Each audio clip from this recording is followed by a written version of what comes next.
Pertanyaannya, apakah Allah Azza wa Jalla itu kemudian memahami kondisi Nabi Ayub, tahu kondisi Nabi Ayub? Iya. Tapi ini adab doa dari Nabi Ayub. Nabi Ayub menyampaikan bahwa itnada rabbahu anni masanniyad dur, aku sedang kena mudarat, satu kata dengan mudarat, aku sedang kena penyakit. Wa anta arhamur rahimin, dan engkau adalah sebaik-baik, maha penyayang, maha pengasih lagi maha penyayang, arhamur rahimin.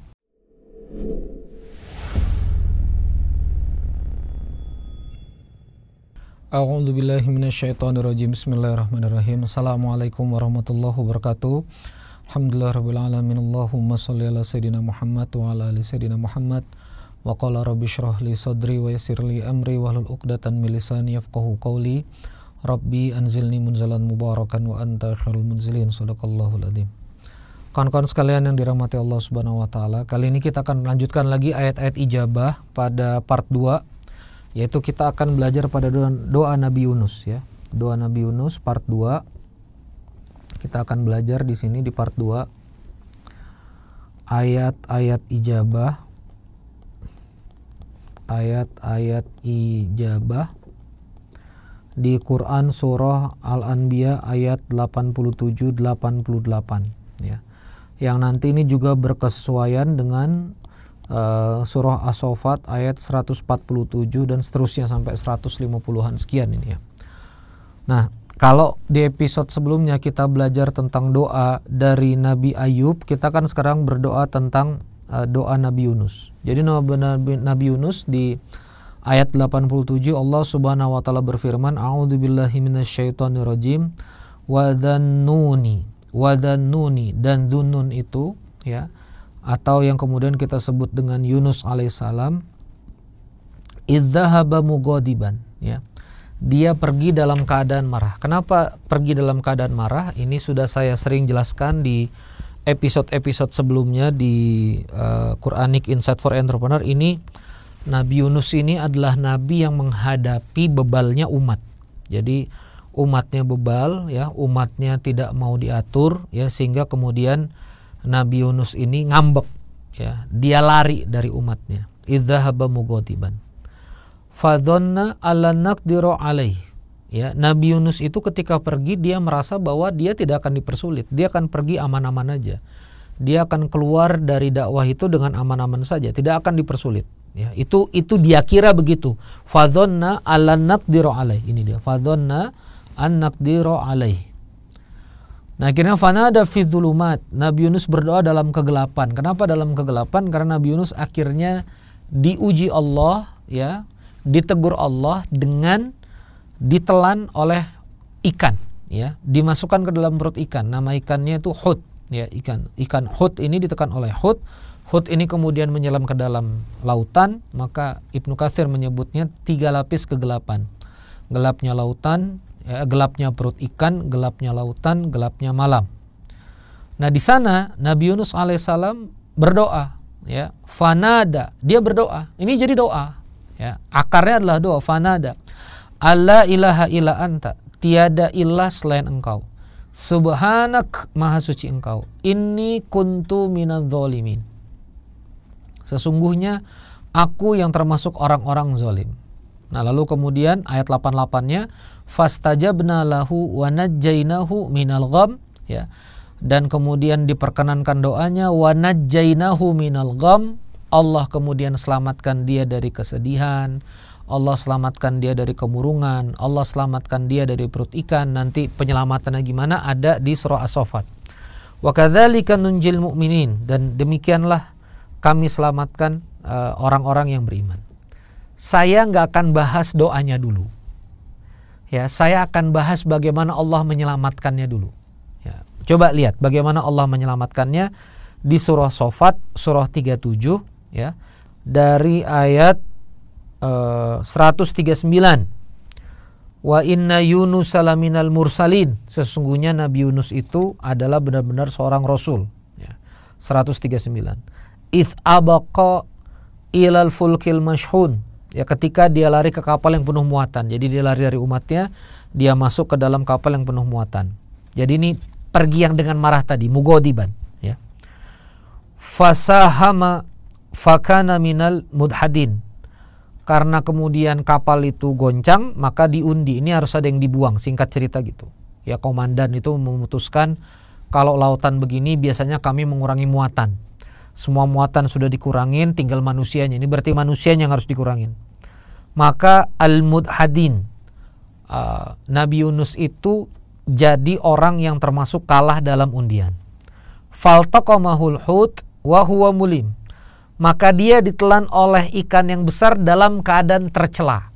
Nah, kenapa tercela? Karena mugodiban. Ya, makanya ini juga hati-hati ketika kita kemudian jatuh dari bisnis, ya. Itu jangan tambah marah. Jangan tambah ngambek, karena mugodiban, godob, ya, orang-orang yang marah itu dia dekat sama mulim. Ya, mulim itu artinya tercela, ya. Makanya kan adzabun alim, bukan adzabun alim.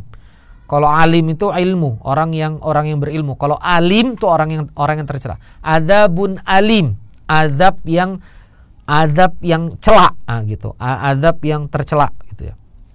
Maka 143-nya, falaula annahu kana minal musabbihin, maka sekiranya dia tidak termasuk orang yang musabbihin. Musabbihin asal katanya sabbaha, subhana. Ya, subhanak, mensucikan Allah. Artinya kalau dia tidak termasuk orang yang banyak memuji Allah, kalau dia tidak termasuk orang yang banyak mensucikan Allah, lala bisa fi batnihi ila yaumi yub'atsun, maka dia akan berada di perut ikan itu sampai hari kebangkitan. Ya, artinya apa itu? Ya, di situ terus, nggak keluar-keluar.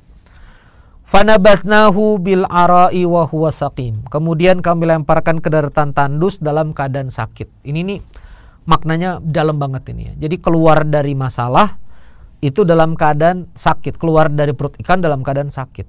Ada yang menarik di sini, kami lemparkan ke daratan. Jadi ikan hut ini memuntahkan ke daratan. Jadi dimuntahkan ke daratan. Artinya dimuntahkan ke daratan itu tidak dimuntahkan di dalam laut. Nah, ini perlu saya gambarkan. Jadi kalau misalnya ini lautan, teman-teman sekalian, ini lautan. Lalu kemudian di sini ikan hut, ya. Ikan hut itu memuntahkan seorang Nabi Yunus tidak di dalam lautan, tidak juga di permukaan. Tapi Nabi Yunus alaihissalam itu dimuntahkan di mana? Dimuntahkan di daratan. Jadi kalau misalnya ini ada daratan gitu ya, anggap aja begitu, ada daratan. Nah, dimuntahkan di sini, daratan yang tandus. Nabi Yunus itu dimuntahkan oleh hut di sini. Artinya ikan hut ini ke permukaan, lalu kemudian dia merapat ke pinggir. Jadi dikeluarkan di tempat yang tepat. Nah, ini dia. Kalau Allah mengijabah doa hambanya, ya, dengan ijabah yang cara terbaik, maka Allah akan memuntahkannya di tempat yang tepat. Setelah memuntahkannya di tempat yang tepat, ya, lalu kemudian di situ wa ambatsna 146, perhatikan ini coba di ayat 146, wa ambatsna alaihi syajaratan min yaktin, dan Allah menumbuhkan labu. Jadi dimuntahkan dalam keadaan sakit, Allah tumbuhkan labu. Ya. Kan berarti kan polanya begini. Ini kalau misalnya ini daratan, ya, kurang lebih begitu. Ini kemudian lautan, gitu kan. Dimuntahkan Nabi Yunus dalam keadaan sakit, lalu kemudian ditumbuhkan di sini labu, ya. Ditumbuhkan di sini labu. Labu itu binatang, tumbuhan rambat kan. Dia nggak tinggi gitu. Jadi gampang dicapai. Jadi yang pertama adalah, ya, dikeluarkan di tempat yang tepat, ditempatkan. Nah, ini penting. Ditempatkan atau dikeluarkan ke tempat terbaik. Tandus, ya, kering kan kalau tandus itu kan. Berarti bukan lautan, dikeluarkannya di tempat yang tandus. Kenapa harus ada kalimat tandus? Ya, ini ada kalimat tandusnya kan. Ini detail ini. Ara'i, kosong, tanah kosong. Bil ara'i. Kenapa pakai kalimat, Allah menempatkan kalimat tanah kosong di sini? Karena tidak dimuntahkan di lautan. Tidak dimuntahkan di lautan. Itu satu. Yang kedua, teman-teman sekalian, dikasih penawar dari sakitnya, dikasih obat, dikasih syifa. Apa itu? Labu. Ditumbuhkan labu. Lihat di sini 146. Wa ambatsna alaihi syajaratan min yaktin, dikasih penyembuh. Jadi nggak sekedar keluar masalah, nggak sekedar keluar dari perut ikan, nggak sekedar hutangnya terbayar, nggak sekedar dia keluar dari tuntutan, dia keluar dari beratnya masalah, tapi kemudian Allah tumbuhkan labu. Ini yang kemudian penting.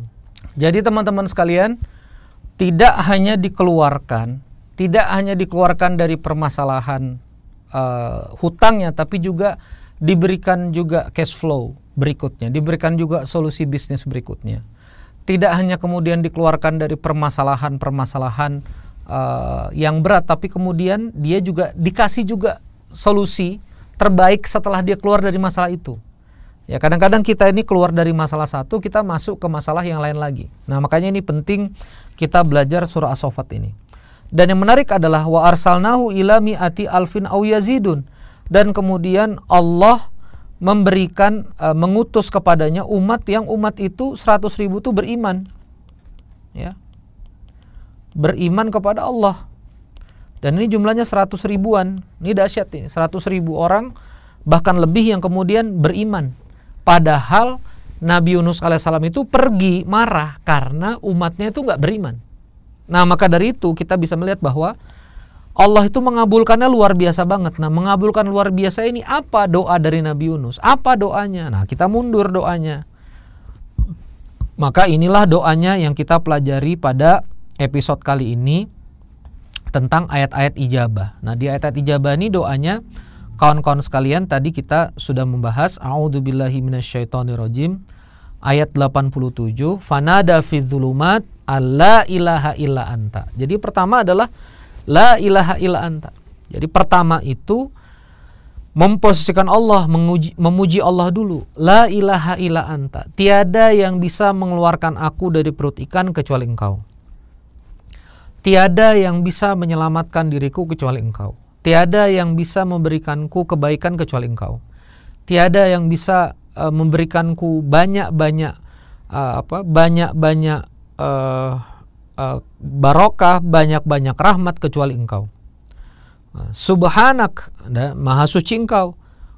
Inni kuntu minadz-dzalimin. Ya, sesungguhnya aku termasuk orang-orang yang zalim.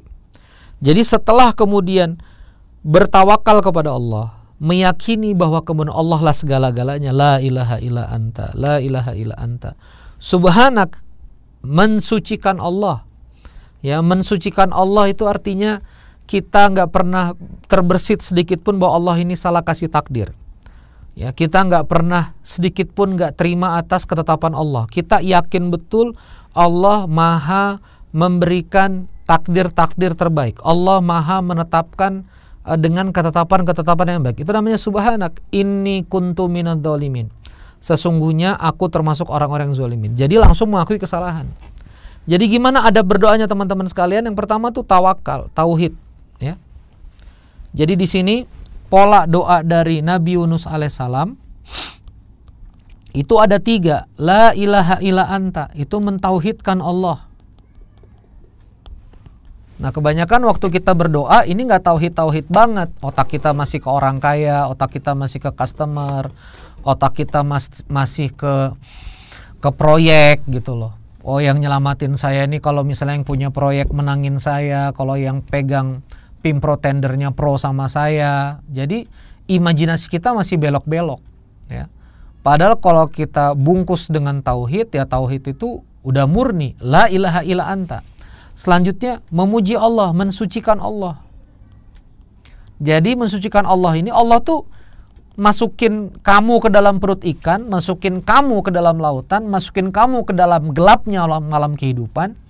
Ya, Allah itu menyentuhkan kita permasalahan, menyentuhkan kita adur, menyentuhkan kita segala macam, ya. Orang-orang ada yang ngomongin kita lah, memfitnah kita lah, ya, melebih-lebihkan segala macam, membuka aib kita. Itu adalah ketetapan Allah yang maha tepat. Itu adalah ketetapan Allah yang terbaik. Maha suci Allah. Allah nggak salah bikin ketetapan. Nah, kenapa doa teman-teman atau doa kita ini susah dikabul? Karena kita selalu bertanya, why Allah, why me, why? Kenapa begini? Why? Kok bisa? Why? Ya, engkau kok tega banget sama saya ya Allah. Katanya kamu maha penyayang tapi kok saya begini banget. Ya. kita gagal masuk dalam meyakini bahwa Allah itu terbaik, ya. Maka harus subhanak, maha suci Allah. Apapun, mau kondisi rumah tangga Anda divorce misalnya, bercerai, mau kemudian Anda harus ditinggalkan oleh pasangan Anda misalnya pun dikhianati, Anda misalnya apapun yang sakit-sakit di apa yang kita hadapi dalam dunia ini, ya kita harus subhanak, mensucikan Allah. Karena mensucikan Allah, yang salah kita, maka yang berikutnya adalah mengakui kesalahan. Maka bertaubat, mengakui kesalahan, ya. Istighfar, minta ampun itu adalah salah satu jalan taubat. Tapi inti dari taubat itu adalah mengakui kesalahan. Ini kuntu minadz zalimin, aku yang zolim. Ada yang menarik kalimat dari Ustadz Berry kemarin waktu saya ngaji sama Ustadz Berry itu, beliau mengatakan istighfar itu bagian dari taubat. Tapi taubat yang menyeluruh itu adalah salah satunya adalah mengakui kesalahan. Berapa banyak kita yang mengatakan astagfirullahaladzim tapi kita nggak mengakui kesalahan kita. Kita tidak mengakui khianat-khianatnya kita. Kita tidak pernah mengakui hina-hinanya diri kita.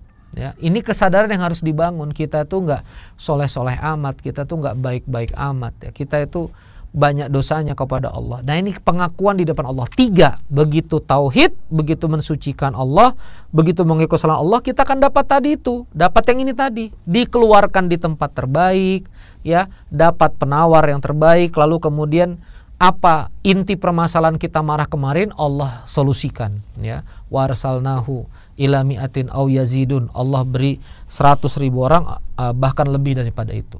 Ini yang saya bisa sampaikan kawan-kawan sekalian. Jadi insight for entrepreneur apa? Ini ada cara kita dalam berinteraksi kepada Allah. Tauhidkan Allah, sucikan Allah, akui kesalahan, ya. Kita sebagai pengusaha kadang-kadang kalau mentauhidkan Allah nih, beberapa udah banyak yang lulus, ya. Ya Allah segalanya, tapi mensucikan Allah kadang-kadang nggak lulus, nggak centang biru. Apa maksudnya nggak centang biru?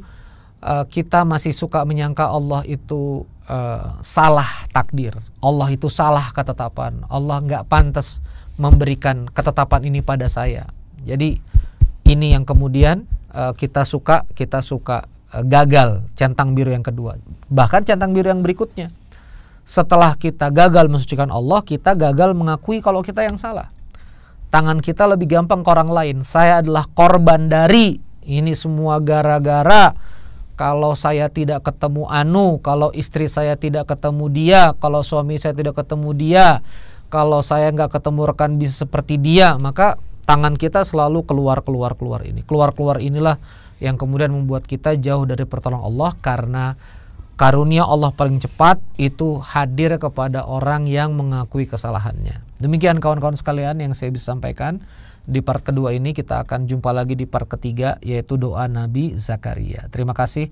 Wassalamualaikum warahmatullahi wabarakatuh.